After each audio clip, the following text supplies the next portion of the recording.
Ang pangalang Darwin International School ay may malalim na kahulugan para sa amin.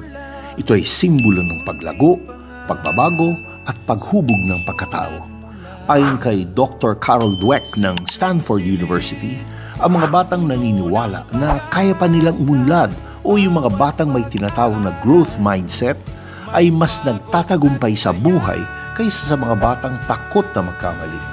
Nakalulungkot isipin na sa maraming paaralan sa ating bayan, ang focus ng bata ay mag-memorize, hindi ang kritikal na pag-iisip o ang pagkakatuto mula sa pagkakamali.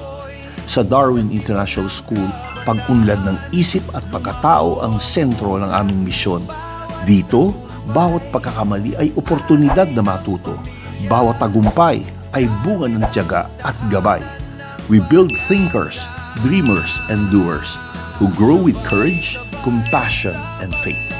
Kung gusto mong lumaking matatag, mapanuri, at may malasakit ang anak mo, welcome to Darwin International School. Dito, ang bawat bata ay kwento ng paglago sa isip, sa puso, at sa gawa. Munting pangarap sa kabataan ay biyaya.